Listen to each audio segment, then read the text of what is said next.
मैं हूं अमित सिंह आर्य। रिसेंटली मैंने यूजीसी नेट एग्ज़ाम क्रैक किया है। डीयू एलएलबी बिहार के गवर्नमेंट एग्ज़ाम्स बहुत सारे मैंने क्रैक किए हैं। साथ ही साथ CDS, AFCAT, SSC, CGL, CPO, इन सब एग्ज़ाम को मैंने क्रैक किया है।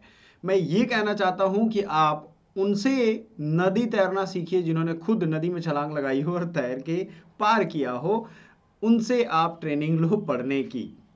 क्या होता है ना कि अक्सर हम लोग यही गलती करते हैं। ठीक है।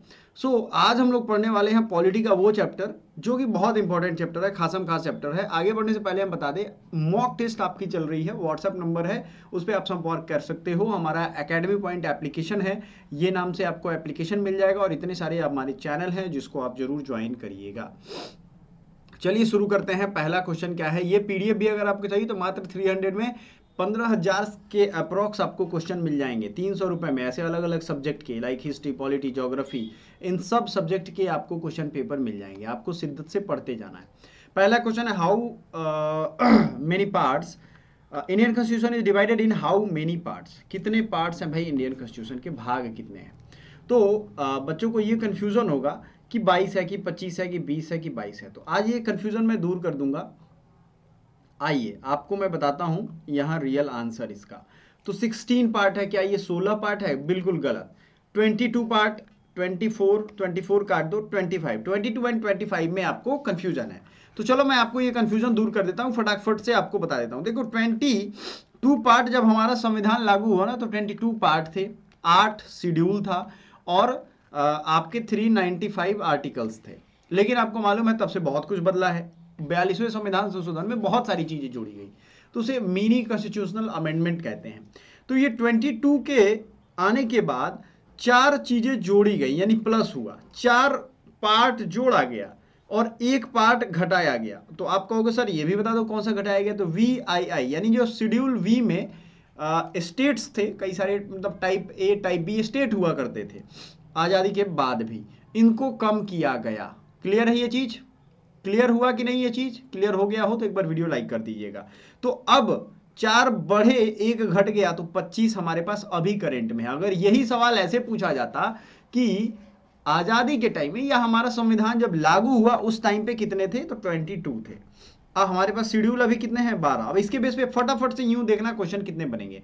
भारतीय संविधान में सिटीजनशिप किससे जुड़ा हुआ है, कौन से पार्ट से? 2, 3, 4। तो पहला पार्ट क्या है? यूनियन एंड इट्स टेरिटरी को बताता है, संघ और उसका राज्य क्षेत्र। दूसरा क्या है? जो संघ में लोग रह रहे हैं भाई, उनके सिटीजनशिप से बताता है। आगे बढ़ो, अगला और मिलेगा। कौन सा नॉट करेक्टली मैच है या नहीं सुमेलित है? IVA मूल कर्तव्य, सही है। States VI, attorney general XII, services under union states, ये भी ठीक है। तो देखो XII जो है ये इनका नहीं है, महान्यायवादी का नहीं है। ठीक है, ये याद रखिएगा। नेक्स्ट, फंडामेंटल राइट का पार्ट IVA। अब सूची 1 सूची 2 है इसमें, जिसको मिलान करना है, यही है ना? अच्छा, इसमें थोड़ा आपको ये दिखने में दिक्कत होगा, मैं सीधे आंसर बताता हूँ। फंडामेंटल राइट है तो पार्ट 3 में ये है फंडामेंटल राइट, बार बार मिलेगा आपको। आपको क्या करना है, इसको रट लेना है। मेरे प्यारे साथियों, ये बेसिक चीज है, अगर आप इतना नहीं जानते हो तो एक नागरिक होने का अधिकार आपका खत्म हो जाता है। ठीक है, फंडामेंटल राइट्स कितना हो गया? फंडामेंटल ड्यूटी IVA है। अगर ये है तो FD मैं लिख देता हूँ, फंडामेंटल ड्यूटी। उसके बाद आ जाओगे आप कॉन्स्टिट्यूशन ऑफ इंडिया का, भारत का संवैधानिक कर्तव्य। यूनियन C, यूनियन किस में है? एंड पार्ट XVII यानी 18 वाली बात हो रही है। ठीक है, भारत का संविधान। अब देखो ABC, D भी है इसमें कहीं, इमरजेंसी प्रोविजन। तो इमरजेंसी प्रोविजन 18वें में है। ठीक है, आपात संबंध और इमरजेंसी प्रोविजन हो गया। अब कौन सा चीज बच जा रहा है भाई? भारत का संविधान कर्तव्य, भारत का संविधान मौलिक अधिकार, fundamental right, fundamental duty. Actually इन्होंने क्वेश्चन बनाने में ऐसा कर दिया है। और यूनियन, यूनियन के बारे में है पार्ट V में, यानी यूनियन है पार्ट V में, 6 में है स्टेट। हो गया, याद हो गया आपको? ये चीजें क्लियर हो गई ना? तो एकदम क्रिस्टल क्लियर रखिए अपने कॉन्सेप्ट को। अगर रखेंगे तभी जीवन में आप आगे बढ़ेंगे। Which one of the following is not correctly matched? Second part of constitution. अब देखो ये भी मिलाने वाला है, तो सीधे आप इसका आंसर जान लो, मिला लोगे। ऐसे ही क्वेश्चन आएंगे आपके। सेकेंड पार्ट में भाई सिटीजनशिप है। सिटीजनशिप का मतलब क्या होता है? नागरिकता। थर्ड पार्ट सिटीजनशिप गलत हो गया। सेकेंड पार्ट जो है वो मौलिक अधिकार, ये भी गलत हो गया। ठीक है, पूछ रहा है कौन मिल रहा है, सही कौन है, तो आपको इसी की जानकारी करनी होगी। IVA फंडामेंटल ड्यूटी, बिल्कुल सही है। IVA फंडामेंटल ड्यूटी मौलिक कर्तव्य, हालांकि ये इन्होंने दो एक ही साथ दे दिया है, यही सही होगा, ये इसको आप हटा ही दो। ठीक है, चलो फंडामेंटल ड्यूटी कब आया था? 47 कॉन्स्टिट्यूशनल अमेंडमेंट एक्ट आया था, किसके रिकमेंडेशन पे, कौन सी कमेटी के रिकमेंडेशन पे ये आया था? जल्दी से बताना बच्चों, क्योंकि बड़ा मजेदार ये सेशन रहने वाला। सीओ क्यूपी 11 वाले बच्चों के लिए अब सारी आपकी क्विजेज आएंगी। लिस्ट 1 और लिस्ट 2 को ध्यान में रखिएगा, ठीक है, ये भी आपको मैच करने वाला है। ये मैं आपको डायरेक्ट होमवर्क देता हूं, कितनी बार करवा दिया हूं, इसी के बेस पे आपको थोड़ा करना है। क्वेश्चन आपको पता है पहले से, अभी जस्ट करवाया हूं। फंडामेंटल ड्यूटी जो है किस मतलब मूल कर्तव्य निहित है, पार्ट 1 में, पार्ट 3 में, पार्ट 4 में, या नन ऑफ द अबव? अब बताओ आप। तो फंडामेंटल ड्यूटी की बात हो रही है, यानी भारतीय नागरिकों के मूल कर्तव्य, तो ये IVA में है, ठीक रहेगा। 8वां, which of the following is not correctly matched as per constitution of India? तो कौन भारतीय संविधान के अनुसार सुमिलित नहीं है? Panchayat, municipality, cooperative society, tribunal. देखो ट्राइब्यूनल्स की अगर आप बात करोगे तो XIVA में है, मतलब 14A में ये है, पहले ये नहीं था, इसे बाद में लाया गया है। तो ट्राइब्यूनल्स के लिए ये बात आप समझ लो, मान लो। आपने अपने अपने व्हाट्सएप ग्रुप शायद ज्वाइन नहीं किए हैं, आप ध्यान से देखिए, टेलीग्राम पे ढेर सारे क्वेश्चन आ रहे हैं, उसको जरूर प्रैक्टिस करिए। इतने बेवकूफ़ लोग हैं जिसका कोई हिसाब नहीं है। अभी मैं जहाँ बैठा हूँ वहाँ पे सभी लोग मतलब जितने भी लोग हैं वो प्रदूषित हवा इसलिए सांस ले रहे हैं क्योंकि किसी ने पॉलीथीन वगैरह इकट्ठा था, उसको जला दिया। तो बताओ, इससे बड़ा बदमिजाज कोई नहीं होगा। और लोग फिर सांसों की बीमारियां होंगी, जो प्लास्टिक वगैरह जलते हैं, इनसे सबसे ज़्यादा नुकसान छोटे बच्चों को है। उन बेचारों की क्या गलती है, आप खुद बताओ। लेकिन लोग इतने घोंचू प्रसाद हैं कि इनको समझ ही में नहीं आएगा। बोलोगे तो कहेंगे कि ज़्यादा उस्ताद बनते हैं। Which of the following is part of constitution is related to municipality? ये बाद में आया। अब जो बाद में मैंने बोला था कि 4 चीज़ें जोड़ी गई, उसमें IXA, IX और IXB, यानी 3 तो यही हो गया, है ना? चीज़ें समझ गए आप कि नहीं समझे? हमें एक बार बता देना आप। तो पार्ट म्यूनसिपालिटी के लिए, हालांकि इसने गलत दिया है, म्यूनसिपालिटी के लिए IXA है, बट ये इसी सीरीज से शुरू होता है, तो IX मान सकते हो, ठीक है। चलो, which part of which of the following is part of constitution related to municipality? अब यही चीज को रिपीट करेगा, इसलिए हम चाहते हैं कि आप भी फटाफट से आंसर देना शुरू करो, जल्दी से बताओ। तो यही है, वही बात है। करेक्टली बात, citizenship part 3, fundamental right part 4 गलत है। करेक्टली मैच पूछ रहा है। फंडामेंटल ड्यूटी ये भी गलत है। स्टेट VI बिल्कुल सही है, स्टेट छठे में है। तो ये अगर आपने पढ़ा है, हमारा PDF भी है, अगर पढ़े होते आप तो ये बहुत इजी टॉपिक है, दे दनादन आप इसको किए रहते हैं। बच्चों को लगता है कि कोई ऐसा गुरु मंत्र मिल जाए, प्रीवियस ईयर क्वेश्चन प्लीज। अच्छा भाई, प्रीवियस ईयर क्वेश्चन भी करवा ही देते हैं, करवा तो चुके ही हैं, बट आपको दिख नहीं रहा है। Match list 1 and list 2, choose the correct answer from the code given below.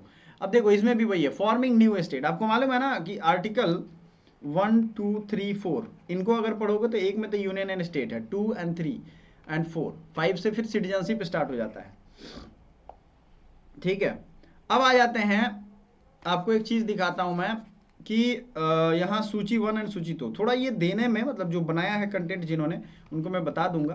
Part A में है, ठीक है, इसको मिलाना है आर्टिकल कौन से जुड़ा हुआ है, जैसे फॉर्मिंग न्यू स्टेट है, देखो नए राज्यों का गठन, ये आर्टिकल 2 है, ठीक है, बात समझ में आ गया।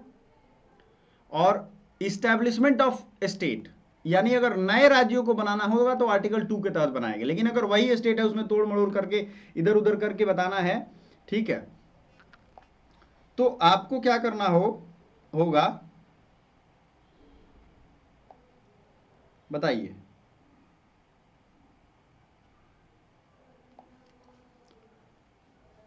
3, अच्छा, एक बच्चे हमें मैसेज कर रहे हैं कि सर हमें आप आपके सारे वीडियो देखते हैं, हमें मॉक टेस्ट का प्राइस कम कर दो, 300 रुपीज़ में आपको मॉक दे रहे हैं 20, तो आपके लिए मतलब COQP11 वाले के लिए 250 कर लो, इससे ज़्यादा मत कम करवाओ, क्योंकि जो टीम बनाती है उनकी बहुत मेहनत लगते हैं, वेरीफाई होता है, बनता है, चीज़ों को समझो आप। 2 क्वेश्चन मैंने फ्री में मॉक दिए हैं ना सबको, ऐसा तो है नहीं कि बिल्कुल नहीं दिया है, सबके लिए कर रहा हूँ फ्री में, ठीक है। इसी तरीके से फंडामेंटल राइट किस में आ जाएगा, पार्ट 3 में आ जाएगा, तो यहाँ है, मैचिंग करने में आपको दिक्कत ना हो, मैं सीधे आंसर बता दे रहा हूँ, ठीक है। एडमिनिस्ट्रेटिव ट्राइब्यूनल, ये आपको आप मान के चलो, एडमिनिस्ट्रेटिव ट्राइब्यूनल्स XIV यानी 14A में है, XIVA याद रहेगा, बहुत सारे बच्चे ऐसे हैं।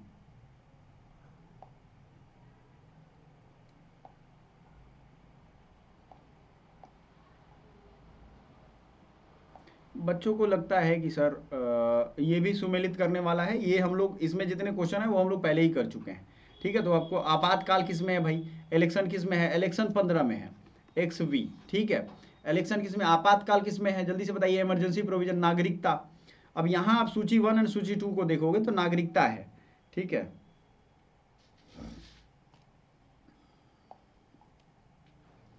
अब आ जाते हैं फंडामेंटल ड्यूटी, मौलिक कर्तव्य, इमरजेंसी प्रोविजन, आपातकाल, निर्वाचन, आईवीए। तो फंडामेंटल ड्यूटी एफडी जब भी लिखेंगे तो आईवीए होगा।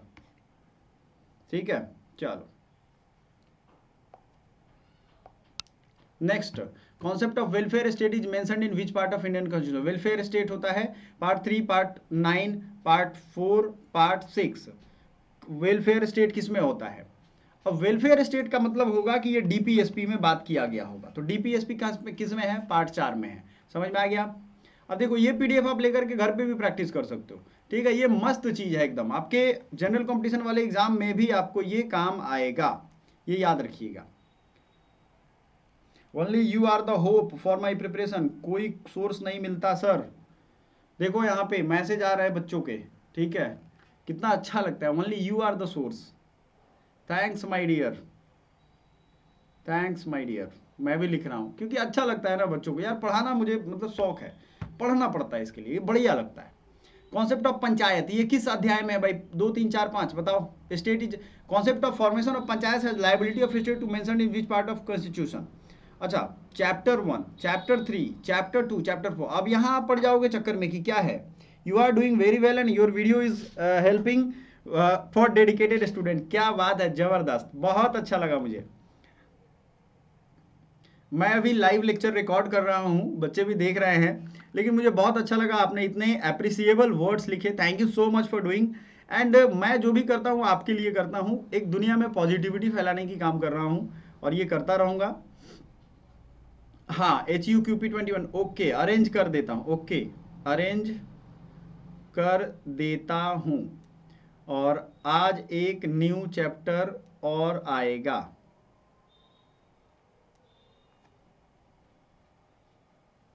अच्छा, सिलेबस पूरा करा दीजिए, डेफिनेटली डेफिनेटली। चलो, ये होती है ना बात, ग्रैटिट्यूड। आज दुनिया में कोई किसी का मानने को तैयार नहीं कि नहीं भाई तुम मुझे कर सकते हो, ना ना ना, इसलिए तो इतनी अशांति है ना।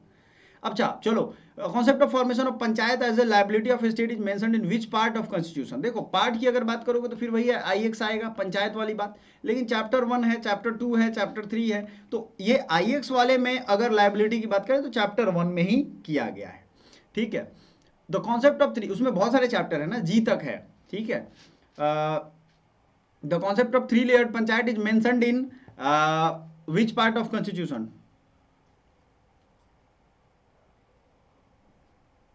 ठीक है,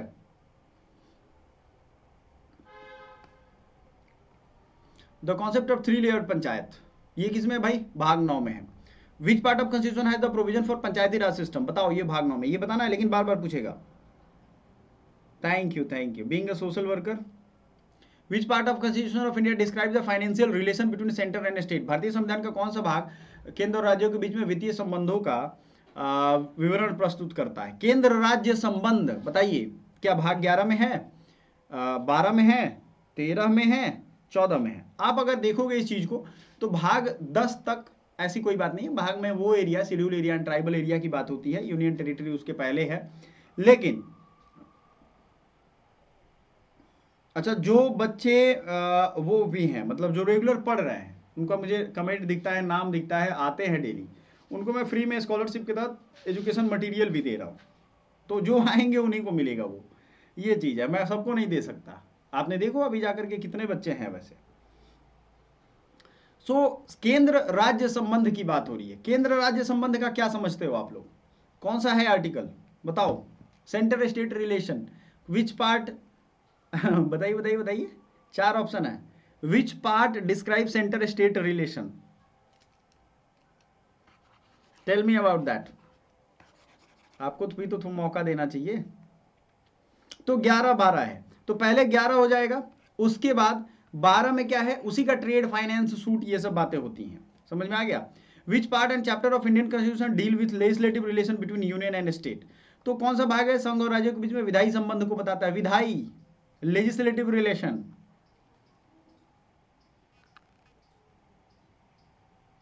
चैप्टर भी आ रहे हैं यहां पे, तो लेजिस्लेटिव रिलेशन में एक्साई तो है और चैप्टर 1 ही होगा, ठीक है, ये याद रखिएगा, ठीक है, पहला ही चैप्टर होगा। 256 से 263 आर्टिकल, ठीक है, याद रहेगा ना आपको, इसमें अलग अलग चैप्टर्स हैं।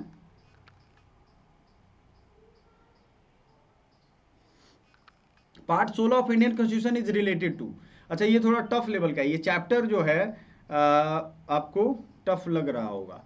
Part 16 of Indian constitution, 16 number भाग क्या है, 15 इलेक्शन कमीशन है, याद रखिएगा, प्रशासनिक ऑल इंडिया सर्विस। देखो एक चैप्टर से जितने क्वेश्चन है, जैसे इसी चैप्टर को देख लो, पार्ट से अगर आप इतने क्वेश्चन कर लोगे तो आपका, हमें नहीं लगता है कि दुनिया का कोई भी एग्जाम हो उसमें कुछ छूटेगा। आप देख रहे हो कितने सारे क्वेश्चन है, तो मेरा यही उम्मीद है कि आप लोग इसको ले लो, मैं जो यहाँ करवा रहा हूँ उसको करवा रहा हूँ। ये देखो आपके कितने क्वेश्चन, 100 के आसपास क्वेश्चन होने चाहिए इसमें, 100 से भी ज्यादा है।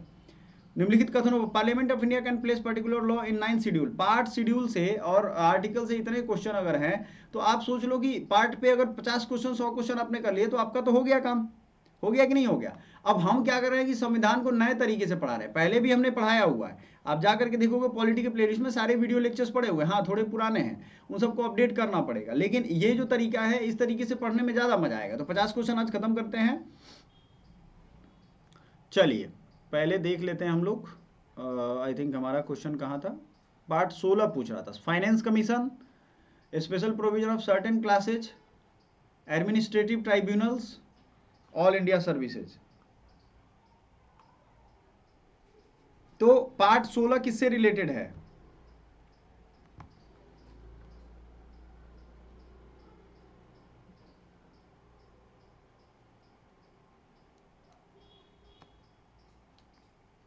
बताइए।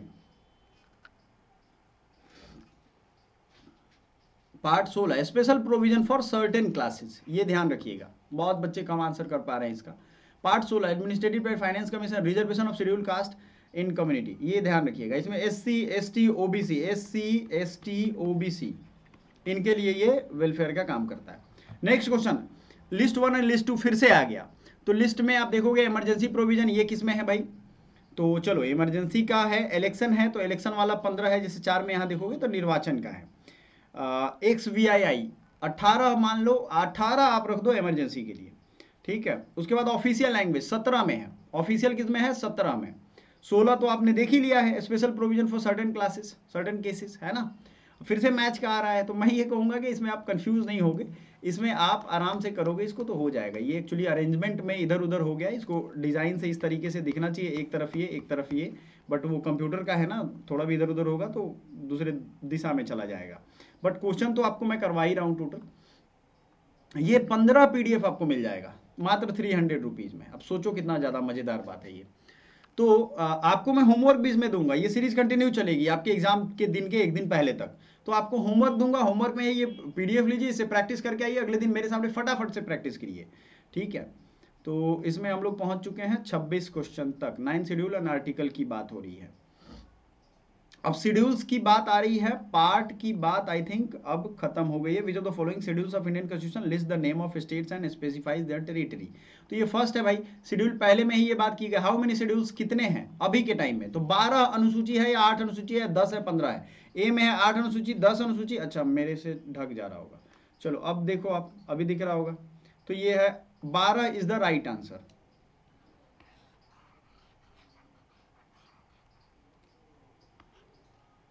If a new state of Indian Union is to be created, which one of the following schedules of constitution must be amended? यदि भारत संघ के एक नए राज्य का सृजन करता है तो संविधान के निम्नलिखित अनुसूचियों में से किस को संशोधित करना, नया राज्य बनाना है तो अनुसूची 1 में जोड़ेगा घटाएगा, जम्मू कश्मीर के साथ वही ना हुआ। Which of the following list there is a mention about states of Indian union, तो फर्स्ट में सारे स्टेट्स का नाम है, या सेकंड में है, या थर्ड में है, या फोर्थ में है, बताइए जल्दी से। तो फर्स्ट में है, बहुत बच्चे कह रहे हैं फर्स्ट, तो first is the right answer, union and its state. ये कहां वर्णन किया गया है, यहीं पे। Which schedule of Indian constitution contains the name of state and their territorial details, बताओ, अभी बताया मैंने।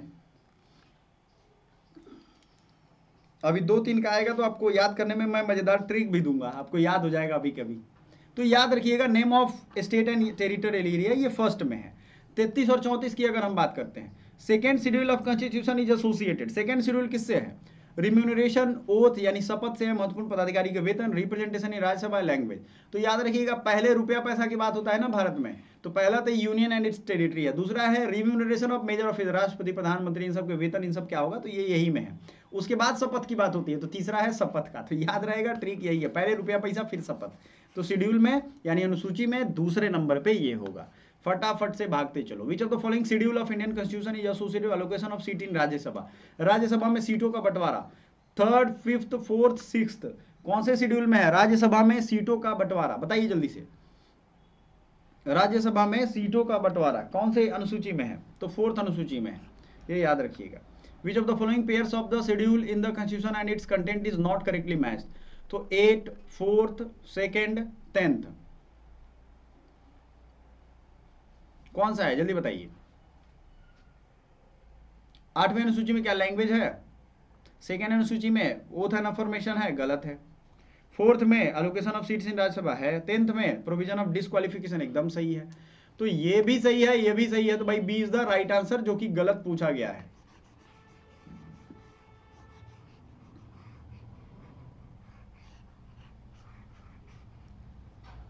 पैंतीस के बाद 36, 37, 38, 39, इन सबको आ जाओ। मेघालय, त्रिपुरा, मिजोरम, असम, मेघालय, त्रिपुरा, मिजोरम, जनजातीय क्षेत्र का अच्छा, ये आपको असमित्री मेघा मैंने ट्रिक दिया था, अगर ये याद करने में कंफ्यूजन हो जाता है तो यहाँ भी देखोगे आप मैच करने वाला, जैसे यहाँ दिया है सूची 1, सूची 2, अब लिस्ट दे दिया। 5th शेड्यूल में क्या है, 6th शेड्यूल में क्या है? तो फर्स्ट में है यूनियन लिस्ट स्टेट, ये तो आपको पता है, और union list, state list, concurrent list, ये किस में है? एडमिनिस्ट्रेशन कंट्रोल शेड्यूल एरिया, ठीक है, 5 में है। तो 5 में है शेड्यूल एरिया, लेकिन नाम अगर आ जाएगा असम, मेघालय, त्रिपुरा, तो वो 6ठे में है। बात समझ में आया? 7th शेड्यूल में लैंग्वेज है। 8वीं अनुसूची में क्या है? 8वीं अनुसूची में बताइए जरा, ऐसे पूछ रहा हूं आपसे। 5 और 6 का तो मैंने बता दिया, 1 का भी बता दिया।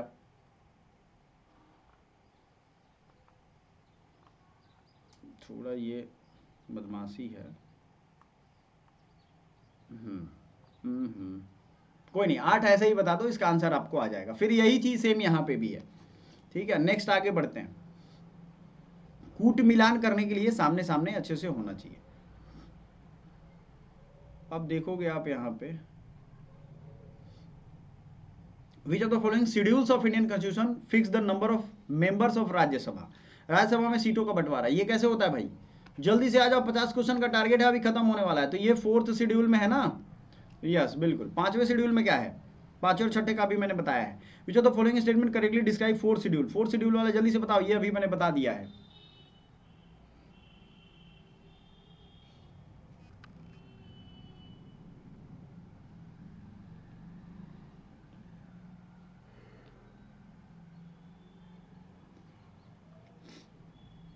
ठीक है, तो ये 43 का डी होगा। अगला 44, the 4th schedule of the constitution of India deals with. भारत के संविधान की 4वीं अनुसूची किससे संबंध रखती है? Provision related to administration of tribal areas, जनजातीय क्षेत्रों में प्रशासन से संबंधित। Allocation of seats in the council of state किस में होगा? The union list, state list and concurrent list. Recognised language of union of India.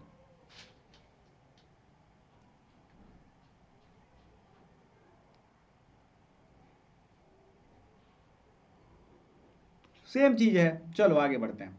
फिर से एक आ गया, forms of oath and affirmation. Oath and affirmation किसमें है भाई? तीसरा है, मैं यहीं पे लिख देता हूं, ठीक है। Chief justice of supreme court. And कौन किसका अफर्मेशन है, ये आप देखोगे यहाँ पे, इंश्राइंड इन द शेड्यूल ऑफ, पूछ रहा है ये क्वेश्चन, थोड़ा सा इसमें गोलमाल है, मतलब ये अरेंज्ड वे में नहीं दिया है यहाँ पे ऑप्शन में, तो इसको छोड़ दो, कोई बात नहीं। The provision of 5th schedule of constitution, India shall not apply to the administration control of scheduled area and tribal area. ठीक है, सही बात है। भारत के संविधान की 5वीं अनुच्छेद के उपबंध इन एरिया पे छत्तीसगढ़, राजस्थान, उड़ीसा, असम, त्रिपुरा, मेघालय। ठीक है, अब इसमें कौन कौन सा राइट आंसर होगा? जो 5th शेड्यूल है ये किस किस एरिया में लागू नहीं होगा? तो आप देखोगे 5th शेड्यूल एरिया में छत्तीसगढ़, झारखंड और उड़ीसा आते हैं, तीनों एकदम आते हैं, शेड्यूल एरिया ये हैं। ठीक है, असम, त्रिपुरा और मेघालय, मिजोरम। असम, मेघालय, मिजोरम, त्रिपुरा, तो 1 2 3 जिसमें है तीनों होगा, क्योंकि ये तीनों आएगा तभी होगा। 47, भारत के संविधान की किस अनुसूची में विभिन्न राज्यों में अनुसूचित क्षेत्रों प्रशासन नियंत्रण के लिए उपबंध है?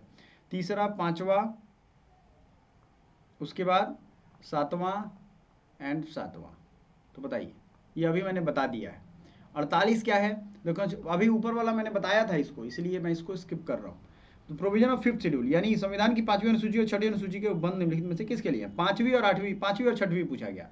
तो शेड्यूल ट्राइब्स यही है ना, ये शेड्यूल ट्राइब। 48 का है इज इन ऑप्शन में। नेक्स्ट 49 और 50, आपको भरपूर आज़ादी दे रहा हूँ। 49 और 50 दो का कमेंट करना है मेन वाले कमेंट बॉक्स में। Thank you so much. अगर आपने 50 तक कंप्लीट कर लिया है तो ये चैप्टर भी आप आराम से कर लोगे। Thank you so much.